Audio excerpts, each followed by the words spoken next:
ఆచి చికెన్ మసాలా. తెలంగాణలో ప్రజల అర్జీలు ఫిర్యాదుల పరిష్కార వ్యవస్థను మరింత పకడ్బందీగా అమలు చేయడంతో ప్రజావాణి సేవలను క్షేత్రస్థాయికి విస్తరించాలని సీఎం రేవంత్ రెడ్డి అధికారులను ఆదేశించారు. దూర ప్రాంతాల నుంచి ప్రజలు హైదరాబాద్ కు జిల్లా కేంద్రానికి వచ్చే బదులు ప్రజావాణి సేవలను ప్రజలకు మరింత చేరువ చేయాలన్నారు.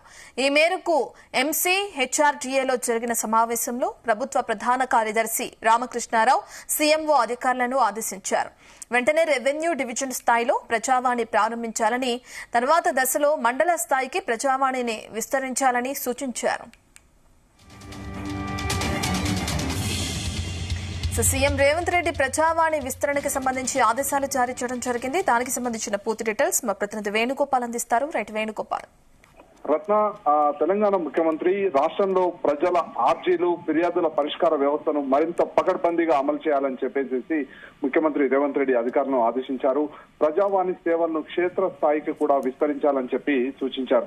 ఇక ప్రజాప్రభుత్వం అధికారం చేపట్టిన నాటి నుండే 2023 డిసెంబర్ 8వ తేదీన ప్రజావాణి కార్యక్రమాన్ని ముఖ్యమంత్రి రేవంత్ రెడ్డి ప్రారంభించారు. ఇక అప్పటి నుంచి ఇప్పటి వరకు ప్రతి మంగళవారం, శుక్రవారం మహాత్మా జ్యోతిబా పూలే ప్రజాభవన్ లో ప్రజావాణిని విజయవంతంగా అమలవుతోంది. అన్ని విభాగాలకు చెందిన అధికారులు అక్కడికి వచ్చి ప్రజలు ఇచ్చే ఆర్జీలను, దరఖాస్తులను స్వీకరించి వేగవంతంగా వాటిని పరిష్కరించే చర్యలు చేపడుతున్నారు. ఇక జిల్లా స్థాయిలోనూ కలెక్టర్ల ఆధ్వర్యంలో ప్రతి వారం ప్రజావాణిని నిర్వహిస్తున్నారు. అయితే చాలా మంది కూడా రాష్ట్రంలో సుదూర ప్రాంతాల నుండి కూడా హైదరాబాద్ కు వస్తున్నారు. ఇక హైదరాబాద్ కు వచ్చేటువంటి వారందరినీ కూడా జిల్లా కేంద్రానికి వచ్చే బదులు ప్రజావాణి సేవలను ప్రజలకు మరింత చేరువ చేయాలని చెప్పేసి ముఖ్యమంత్రి రేవంత్ రెడ్డి ఈ రోజు ఎంసీహెచ్ఆర్డీలో జరిగిన సమావేశంలో ప్రభుత్వ ప్రధాన కార్యదర్శి రామకృష్ణారావు అలాగే సీఎంఓ అధికారులను ఆదేశించారు. వెంటనే రెవెన్యూ డివిజన్ స్థాయిలో ప్రజావాణి ప్రారంభించాలని చెప్పడం జరిగింది. ఇక రానున్న రోజుల్లో మండల స్థాయికి ప్రజావాణిని విస్తరించాలని చెప్పి కూడా సూచించారు.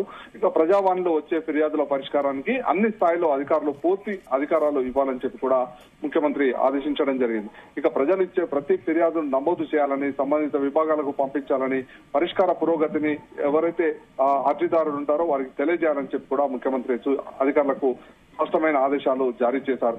ఇక ఫిర్యాదుల పరిష్కారానికి నిర్ణీత గడువు ఉండాలని, ఆలస్యం జరగకూడదని చెప్పారు.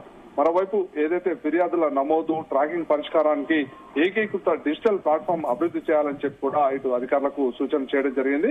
ఇక జిల్లా, రాష్ట్ర స్థాయిలో రియల్ టైం మానిటరింగ్ ఉండాలని, ఏదైతే ఫిర్యాదు ఉంటుందో ఆ ఫిర్యాదు ఏ స్థాయిలో ఉందో ఇటు అర్జీదారునికి తెలియజేసేందుకు ఇటు జిల్లా స్థాయిలోనూ ఇటు రాష్ట్ర స్థాయిలోనూ కూడా అధికారులకు తెలిసేలా కూడా ఈ మానిటరింగ్ వ్యవస్థ ఉండాలని చెప్పి సూచించడం జరిగింది. ఇక మరోవైపు ప్రతి స్థాయిలో ప్రజావాణి ప్రత్యేకంగా నోడల్ అధికారులను కూడా నియమించాలి.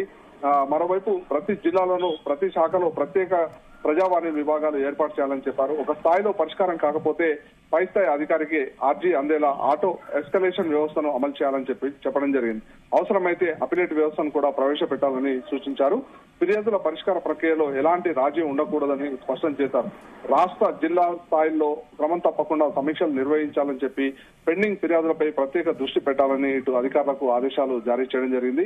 ప్రత్యేక డాష్ బోర్డు ద్వారా పరిష్కార పురోగతి తెలుసుకునే వీలుండాలని, ఎక్కడైనా ఆలస్యం జరిగితే సంబంధిత అధికారులను బాధ్యులను చేయాలని చెప్పి కూడా ముఖ్యమంత్రి ఇటు అధికారులకు సూచించడం జరిగింది.